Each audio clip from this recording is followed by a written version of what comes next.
El 8 de febrero del 1517, Francisco Hernández de Córdoba zarpó de Santiago con 3 barcos hacia el continente. Su misión era explorar la costa y capturar esclavos. Rodearon la isla y tras 17 días de navegación avistaron tierra. Al desembarcar la llamaron Ínsula de las Mujeres. Prosiguieron su ruta hasta divisar una ciudad más grande que cualquier otra que hubieran visto en América. Para su asombro, se acercaron 10 canoas repletas de indígenas ataviados con túnicas de algodón. Aquello no eran simples nativos, sino un pueblo avanzado. La ciudad era majestuosa y estaba llena de monumentos. Le dieron el nombre de Gran Cairo. Los mayas portaban pequeñas joyas de oro, pero no parecían concederles gran valor. Intercambiaron algunas por espejos, tijeras y alfileres. Todo transcurrió con calma hasta la mañana siguiente. Los indígenas regresaron insistiendo en mostrarles la ciudad. Hernández de Córdoba, receloso, ordenó a sus hombres desembarcar armados con petos, 10 escopetas y 15 ballestas. El cacique apareció y los invitó a seguirlo. Avanzaron apenas unos metros cuando este dio un grito. Era la orden de ataque. Flechas, lanzas y piedras llovieron sobre los españoles. Hernández de Córdoba reaccionó de inmediato. Sus hombres se cubrieron con los escudos y respondieron con disparos y flechas. La batalla fue breve pero intensa. Lograron replegarse a los barcos sin bajas, pero se llevaron a 2 prisioneros. Aquello fue una advertencia. El continente era mucho más peligroso que las islas. Continuando la expedición, alcanzaron un complejo de templos mayas. Tras abandonarlos con unas pocas joyas de oro, Hernández de Córdoba lo tuvo claro. Los mayas no eran un pueblo cualquiera. No practicaban el canibalismo, pero sí los sacrificios humanos. Aquello no era el Caribe, donde los nativos huían y se sometían sin luchar. Aquí la resistencia era feroz. En marzo la expedición desembarcó en Campeche. Apenas pusieron un pie en tierra cuando notaron el olor a sangre seca. En los alrededores del templo yacían los restos de un sacrificio reciente. Los españoles regresaron en formación cerrada hacia los barcos. Anduvieron entre los mayas espada en mano. El peligro era evidente. Fingieron normalidad y subieron a las naves, pero sus pipas perdían agua y tuvieron que volver a pararse para hacer aguada. Los mayas no tardaron en cercarles y al amanecer comenzó la batalla. La mitad de los españoles murieron y el resto quedaron heridos. Ahora les sobraba un barco. Sacaron lo valioso antes de prenderle fuego y zarparon con los supervivientes.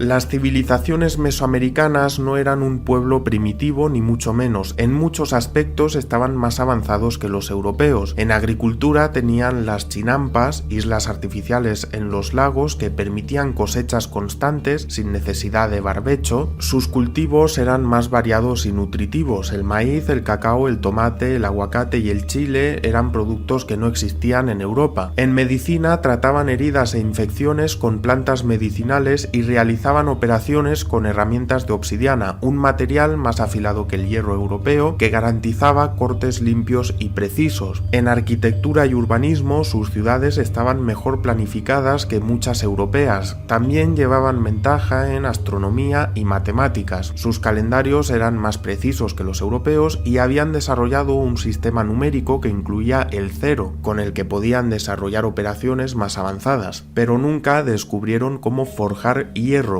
usando herramientas de oro, cobre y plata, con lo que en combate no podían perforar las armaduras hispanas. También estaban muy retrasados en el transporte, que lo realizaban humanos ya que no tenían animales domésticos y no usaron la rueda más que para juguetes. En navegación nunca desarrollaron embarcaciones transatlánticas. A pie o en canoa los mayas recorrían selvas, ríos y costas, pero nunca dominaron el océano como lo harían los europeos. En política sus ciudades Estado podían formar alianzas, pero sus reinos sujetos a guerras constantes no pudieron alcanzar la capacidad de un Estado europeo centralizado. En la guerra su mentalidad era diferente, buscaban la victoria mediante la captura de prisioneros de guerra para sacrificarlos a sus dioses. En su afán religioso descuidaron los principios militares más elementales. Frente a ellos, los españoles también tenían tradición guerrera, endurecidos por 8 siglos de lucha contra los moros. Muchos marineros que cruzaron con el Atlántico habían combatido en Granada o en las guerras de Italia. Tampoco contaban con una escritura alfabética. Sus jeroglíficos eran sofisticados pero demasiado lentos para registrar la información. En medicina, aunque realizaban operaciones con obsidiana, más afilada que el acero, no sabían cerrar las heridas ni prevenir infecciones.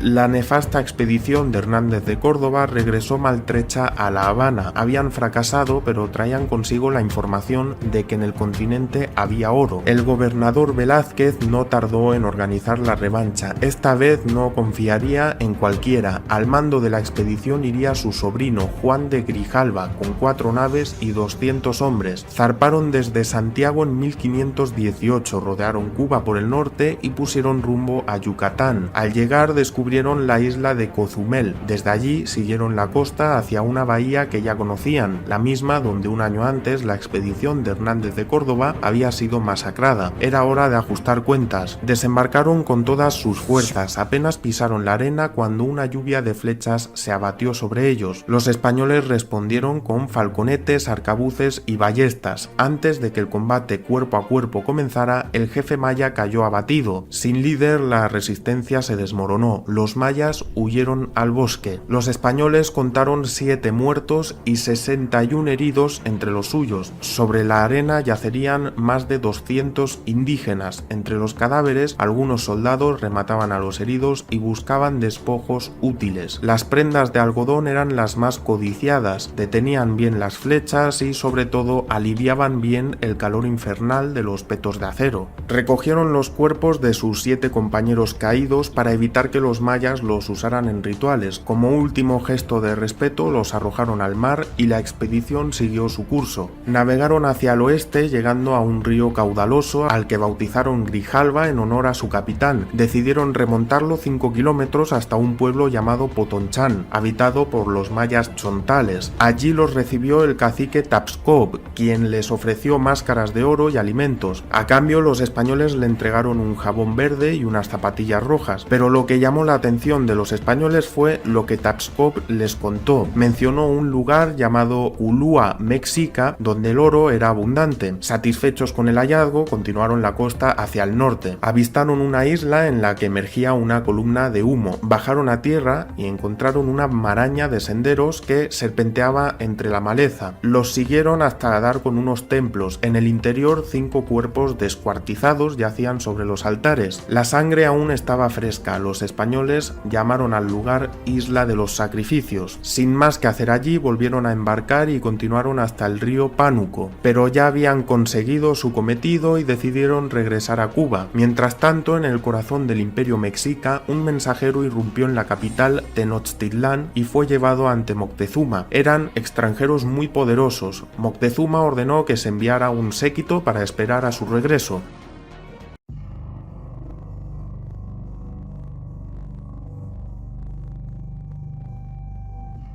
En Santiago, Hernán Cortés zarpó el 10 de febrero de 1519. Su flota era la mayor enviada hasta entonces, 11 barcos y casi 1000 hombres, muchos de ellos veteranos de guerra. Siguieron el mismo itinerario que las expediciones anteriores, pasando por la Isla de las Mujeres y adentrándose en un mundo que ya se tambaleaba. El Imperio Maya había conocido su apogeo entre los siglos III y VII, pero las guerras dinásticas y las sequías habían hecho estragos. En el siglo IX su civilización colapsó. Lo que quedaba ahora eran fragmentos de un imperio perdido, pequeños reinos en luchas constantes, débiles y divididos, no muy distintos de las taifas musulmanas que los castellanos habían destruido siglos atrás. Para los pueblos mesoamericanos la sangre era un vínculo con los dioses y con ella canjeaban la lluvia, la victoria en una guerra o la fertilidad de sus cosechas. Para ello realizaban descorazonamientos, decapitaciones, flechamientos o ahogamientos en los cenotes, pozos naturales formados por la erosión de la piedra caliza. Estos pueblos nativos jugaban a un juego de pelota con cierta connotación religiosa en la que sacrificaban al capitán del equipo perdedor o ganador mediante la decapitación. También hacían sacrificios de sangre cortándose un pedazo de oreja, lengua y otros que quizá sea mejor no describir. Las mujeres se limitaban a hacer ofrendas menos violentas con animales y en ocasiones comida y bebida, pero cuando el hambre apretaba o la sequía amenazaba la cosecha, se organizaban expediciones de guerra. Toltecas, olmecas, chichimecas o cualquier otro pueblo vecino servía para conseguir prisioneros que sacrificar. La expedición de Cortés llegó a la isla de Cozumel, donde el cacique local, cansado de ver cada año una flota más grande, tomó una decisión pragmática. En lugar de combatir, se declaró súbdito de España, recibiendo protección y manteniendo cierta autonomía. Pero no todos los pueblos estaban dispuestos a eso. Cortés alcanzó las tierras del cacique Tapscop. Desde unas canoas le advirtieron: si desembarcaban, habría guerra. Cortés ordenó a sus hombres prepararse para el combate. Sus arcabuces y falconetes estaban listos. Sus ballesteros tensaron las cuerdas y los jinetes esperaban el momento de cargar. El desembarco pareció una pequeña Normandía. Saltaron al agua con corazas y arcabuces. Cayó sobre ellos una lluvia de flechas. Avanzaron hundiendo las botas en la arena. Con picas y espadas rompieron las líneas indígenas hasta tomar la ciudad de Potonchán. Pero en los poblados cercanos los guerreros se movilizaron. Reunieron a todos los combatientes disponibles. Pronto más de 5.000 guerreros marcharon al combate contra los 400 de Cortés. La mañana del 14 de marzo de 1519, la jungla tembló con los estruendos de los tambores y las trompetas de caracol. La vanguardia indígena golpeaba sus armas contra los escudos. Frente a ellos, los españoles permanecían inmóviles, en completo silencio. Ni una palabra, solo el crujido de las ballestas tensándose. Una lluvia de flechas, piedras y dardos cubrió el campo de batalla. Luego la carga indígena, oleada tras oleada, intentaron romper la línea española. Durante una hora la lucha se convirtió en un cuerpo a cuerpo salvaje. Entonces llegó la orden. La caballería española irrumpió en el campo, lanzas en ristre, desmontando a los primeros enemigos con la brutalidad de un relámpago. Los tabasqueños, aterrados, vieron a estas bestias de guerra avanzar sin detenerse, jinete y caballo, como un solo monstruo invulnerable. Lo que había sido un ejército en formación se convirtió en una multitud que huía desesperada, arrojando armas, trepando a los árboles, intentando escapar de aquellas criaturas infernales. Tapscop pasó la noche reflexionando. Sabía que la guerra estaba perdida. A la mañana siguiente envió emisarios con una ofrenda de paz: oro, jade, turquesa, pieles, capas de plumas y 20 esclavas. Entre ellas estaba Malinche. Esta había nacido en una familia noble, pero la vida la había arrastrado al cautiverio. Conocía las lenguas de los mayas y los mexicas, convirtiéndose en una pieza clave en la expedición de Cortés. Los españoles, que apenas lograban entenderse mediante gestos, vieron mucha utilidad en ella. Malinche, rebautizada como Doña Marina, se convirtió en la sombra de Cortés y con el tiempo le daría un hijo, Martín, uno de los primeros mestizos de la Nueva España. Tras la batalla fundaron una villa, Santa María de la Victoria, y dejaron allí a 60 españoles antes de partir. Esa villa, en mitad de la selva y rodeada de enemigos, acabó desapareciendo. Los hombres de Cortés se asentaron en la isla de San Juan de Ulúa, frente al actual puerto de Veracruz. Era un pequeño islote de escasa vegetación. Apenas habían desembarcado cuando llegaron los primeros emisarios de Moctezuma, que les ofrecieron un gran tributo de oro y plata, además de plumas exóticas y tejidos suaves. Los españoles respondieron como solían hacerlo, entregando baratijas, collares de cuencas de vidrio, espejos, cascabeles, una silla y un casco. Los escribas dibujaron a los españoles detalladamente antes de emprender su regreso a Tenochtitlán. Moctezuma conectó la llegada de los españoles con sus creencias religiosas. Recordó la profecía de Quetzalcoatl, el dios barbado que partió hacia el mar prometiendo regresar. Decidió enviar sacerdotes para realizar un exorcismo en la zona y ordenó la expulsión de los españoles. Ignorando el mensaje, Cortés envió una patrulla hacia los pueblos cercanos en busca de provisiones. Cuando llegaron, descubrieron que los aldeanos habían abandonado sus hogares unas horas antes. Encontraron también los restos de sacrificios humanos recientes. Según la mitología mexica, la aristocracia de Aztlán abusaba de su pueblo sin piedad, hasta que el dios Huitzilopochtli les prometió una tierra libre de tiranos, dejando de llamarse aztecas para llamarse mexicas. Así comenzaron su largo éxodo de casi un siglo hasta que llegaron al lago de Texcoco, donde vieron un águila devorando una serpiente sobre un nopal, la señal de que en este lugar debían asentarse. Sobre este lago fundaron su capital, capital, Tenochtitlán. Como ocurrió con Roma, de una ciudad emergió un imperio, sometiendo vilmente a los pueblos vecinos. En el siglo XV, Tenochtitlán había aumentado su poder y formaron la Triple Alianza, una especie de estado federal mesoamericano junto a las ciudades de Texcoco y Tlacopan, con el objetivo de hacer la guerra con los Tlaxcala, Cholula y Huexotzinco. Los mexicas tomaron el poder de esta alianza en el 1430 y comenzaron a expandirse sobre el resto de los pueblos mesoamericanos, totomecas, tlaxcaltecas y todos los ecas. Cortés, como subordinado de Velázquez, tenía prohibido poblar el territorio, solo debía explorar y conseguir oro, pero su ambición le llevó por otros derroteros. Convenció a sus soldados para que solicitasen la fundación de una villa, Veracruz. Él fingió oponerse para acabar aceptando. En el momento de su fundación pasaba a ser un municipio castellano tan legítimo como cualquier otro de la península. Pero lo más importante, el cabildo le nombró capitán general de Veracruz, ejecutando lo que podríamos considerar como el primer pronunciamiento militar español. No contento con esto, redactó una carta al emperador Carlos en la que se lavó las manos y, ya puestos, acusaba a Velázquez de corrupto. Junto a la carta mandó el oro conseguido. Pero no todos los tripulantes aceptaron el pronunciamiento de Cortés. Algunos soldados planearon fugarse y contarle a Velázquez lo que estaba ocurriendo, pero el capitán general se enteró de lo que tramaban y ordenó que los detuvieran y les hiciesen un consejo de guerra. El resultado,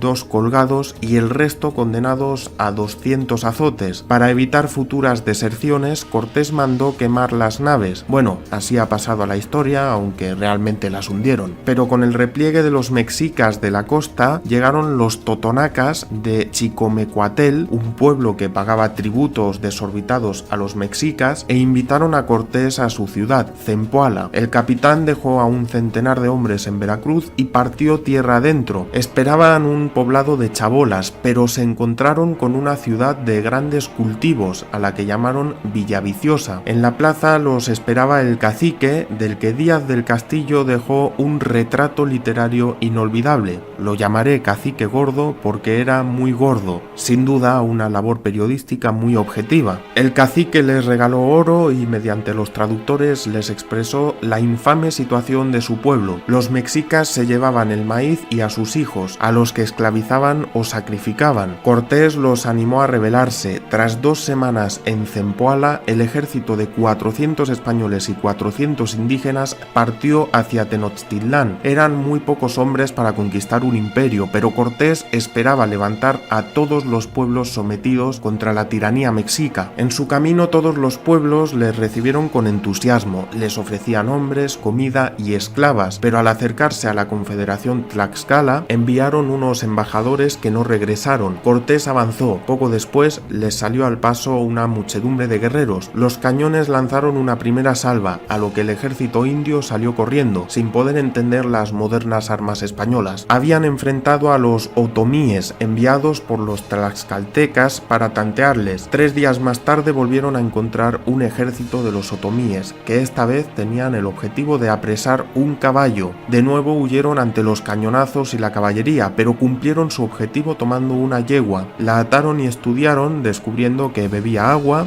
comía hierba y no hablaba nahuatl. Concluyeron que no era un demonio y la sacrificaron. No tardó en estallar la batalla definitiva contra los tlaxcaltecas. Lucharon durante horas, pero finalmente se retiraron los indios convencidos de que luchaban contra los enviados de los dioses. Se declararon súbditos de España y Cortés, victorioso, entró en Tlaxcala el 23 de septiembre del 1519, donde sus hombres quedaron descansando. 15 días después, la expedición, reforzada con centenares de tlaxcaltecas, reanudaba su camino hacia Tenochtitlán. En Cholula les recibieron sin resistencia, pero la relación se fue deteriorando. Cortés se adelantó a la encerrona que les estaban preparando y junto a los tlaxcaltecas desató una matanza. Durante 2 días saquearon la ciudad. Finalmente la expedición reanudó su camino a Tenochtitlán. A los 400 de Cortés les seguían 4000 guerreros tlaxcaltecas. Mientras tanto, en el centro del poder mexica, el emperador Moctezuma era informado cada pocas horas sobre los avances españoles. Cuando caía el sol, Cortés llegó al cerro Cerro de la Estrella. Desde allí contemplaron el lago Texcoco,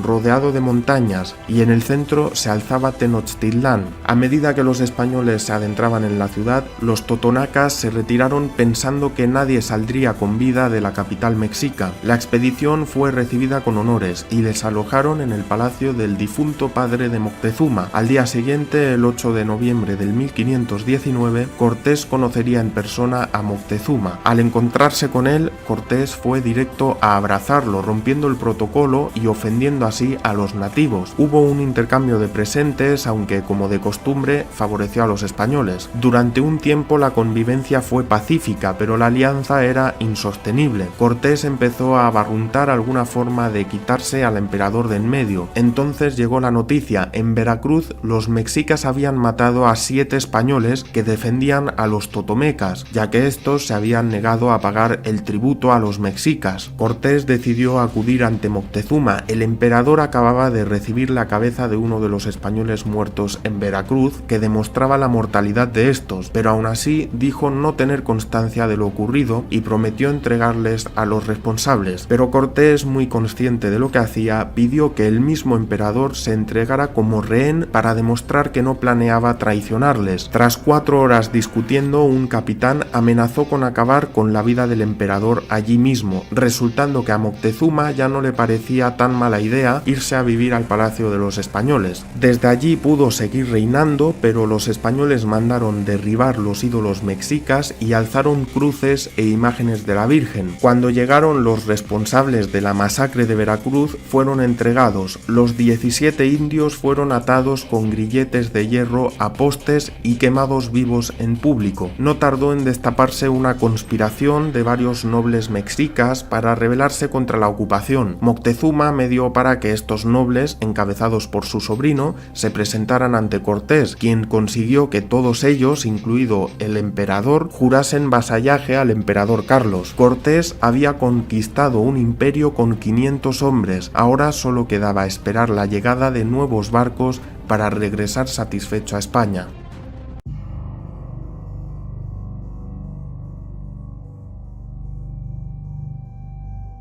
Las naves que partieron con la carta de Cortés y el oro de Moctezuma, pese a la prohibición expresa del capitán general, hicieron escala en Cuba, con lo que el gobernador de la isla se enteró del pronunciamiento de Cortés. El Consejo del Reino debatió sobre las rencillas que traían Cortés y Velázquez. El extremeño presentaba una rueda de oro, otra de plata, objetos de oro, piedras preciosas y plumas exóticas. Velázquez una denuncia por alta traición. El Consejo decidió que alguien que mandaba tantos regalos no podía ser mala persona, así que lo nombraron capitán general de la Nueva España y desestimaron las acusaciones. Mientras tanto, llegaron a Veracruz 19 naves con 1.400 hombres enviados por Velázquez y comandados por Pánfilo de Narváez, que debían capturar a Cortés vivo o muerto. Las dos facciones españolas intercambiaron cartas hasta que Cortés marchó al encuentro de Narváez, dejando Tenochtitlán en manos de Pedro de Alvarado con 80 hombres. Narváez se encontraba en Zempoala, rodeado de una tropa que multiplicaba por 5 o 6 la de Cortés. El extremeño atacó al alba por sorpresa. Los hombres de Narváez tenían la moral por los suelos después de que el comandante había intentado apropiarse de todos los regalos del cacique gordo. La lucha fue breve y relativamente barata. 20 hombres quedaron tendidos en la hierba. Narváez perdió un ojo y fue apresado. Sus hombres cambiaron al bando de Cortés. Sin embargo, junto a ellos habían llegado unos 600 colonos que se asentaron en las tierras mexicas, pero los Zultepec les emboscaron y comenzaron una terrible campaña de sacrificios que se extendería por 8 meses. Entre los sacrificados se han hallado niños y embarazadas. Hoy, en las excavaciones arqueológicas, los huesos humanos encontrados en la zona muestran señales de canibalismo. En cambio, los huesos de cerdo a los que también sacrificaron no presentan estas marcas. En Tenochtitlán, los mexicas se preparaban para celebrar una de sus fiestas más importantes, el homenaje al dios Huitzilopochtli, patrón del sol. Los españoles en principio dieron el visto bueno a las celebraciones. Un sacerdote y varios caciques advirtieron a Alvarado que la celebración terminaría con los españoles sobre el altar de los sacrificios. La víspera de la fiesta empezaron a desaparecer los crucifijos y las imágenes de santos que los españoles habían colocado en los templos. También dejaron de llegar provisiones y, por si fuera poco, los rumores decían que Cortés había sido derrotado por Narváez. Alvarado decidió que por la gran inferioridad numérica debía tomar la iniciativa y realizar una matanza preventiva cuando los mexicas se concentrasen para la celebración. Contarían con la ayuda de totonacas y tlaxcaltecas. Después del baño de sangre se atrincheraron en el palacio de Axayacatel, con Moctezuma como rehén. Los mexicas comenzaron a llegar desde todas las partes del imperio para rodear el palacio. Cortés, tras derrotar a Narváez y sumar ambos ejércitos, recibió noticias de lo ocurrido y se dirigió hacia la capital al frente de unos 1.500 españoles y entre 2.000 y 10.000 indígenas. El 24 de junio del 1520, Cortés llegó al palacio y tomó el mando. Consiguió que Moctezuma se asomase a pedir calma, pero le recibieron a pedradas y una le habría roto la cabeza. Otras fuentes menos fiables apuntarían a que lo ejecutaron los españoles.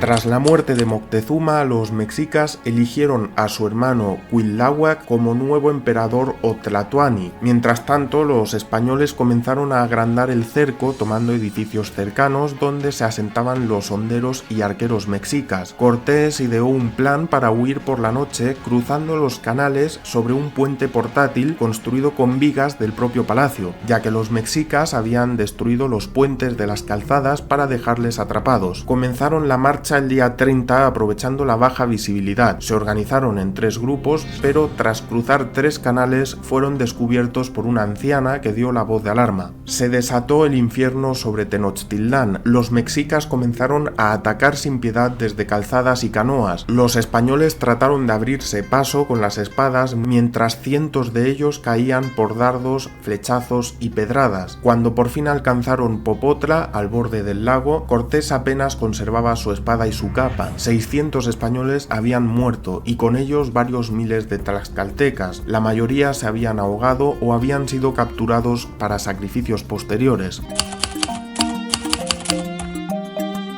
Tras la noche triste, el nuevo emperador distribuyó las cabezas y armas de españoles entre los pueblos vasallos para mostrar la mortalidad de sus enemigos y solicitar apoyos que llegaron en gran número. Cortés rodeó el lago Texcoco por el norte con lo que quedaba de su ejército y llegó tras 7 días a la llanura de Otumba. Allí le esperaban unos 40.000 guerreros mexicas. Cortés presentó batalla aún en grave inferioridad numérica, pero los mexicas no habían calculado bien la debilidad de los españoles, que en campo abierto pudieron hacer buen uso de los caballos, ballestas y arcabuces que aún les quedaban. En mitad del caos, Cortés alzó la vista identificando el estandarte mexica, donde se encontraba el mando. Se dirigió directo hacia él, dando con el estandarte en el suelo y el general enemigo muerto. El ejército mexica se desmoronó. Resarcidos de la noche triste, enterraron a los caídos y continuaron hacia Tlaxcala, donde permanecieron un mes preparando la siguiente campaña. Cortés aprovechó para ponerse en contacto con los pueblos sometidos por los mexicas y ponerlos de su parte. El emperador, que había dejado de recibir muchas de las tropas que los vasallos mandaban, murió poco después a causa de una epidemia de viruela, salmonela y cólera que había comenzado en Tenochtitlán justo a la par que los españoles comenzaron su huida. En algunas regiones mesoamericanas habría muerto cerca de 1/3 de la población.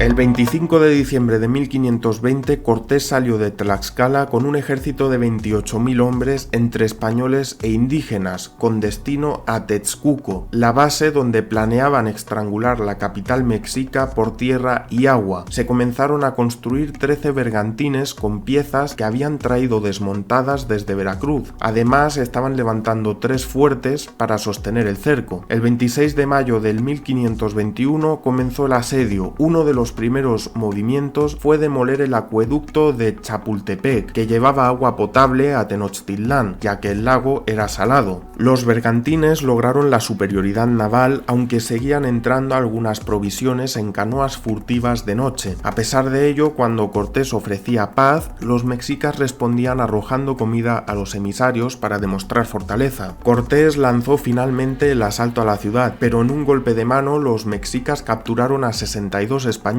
y los sacrificaron, como era costumbre, en el Templo Mayor. Ante el descalabro ordenó la demolición sistemática de la ciudad y rellenar los canales con los escombros para abrir paso a sus hombres. La resistencia indígena fue remitiendo hasta concentrarse en la zona del Templo Mayor. Finalmente el emperador se decidió a huir en canoa, pero fue interceptado y capturado por la flota española. Tras 75 días, el 13 de agosto cayó finalmente Tenochtitlán. La cifra más citada habla de 240.000 muertos. Las calzadas se llenaron durante días de supervivientes que abandonaban los escombros de la Venecia americana. No había ni rastro del tesoro que habían dejado atrás durante la noche triste. Torturaron al emperador hasta que confesó haberlo tirado a la laguna. Bajaron algunos buceadores y sacaron una parte que, tras pagar el quinto real, los salarios de los oficiales y los gastos, tocaron a 60 pesos por soldado. Cortés repartió tierras, casas y esclavos. Reconstruyeron el acueducto, reabrieron los mercados y sobre las ruinas del antiguo corazón del Imperio Mexica comenzó a alzarse la Ciudad de México, capital del primer virreinato de las Indias, Nueva España. Cortés distribuyó a sus capitanes para extender los nuevos territorios: Sandoval a la costa oriental, Orozco al sur y otros al oeste, en busca de la ansiada ruta hacia las Indias. Cortés había destruido un imperio, pero con sangre, fuego y acero nacía el gran imperio español.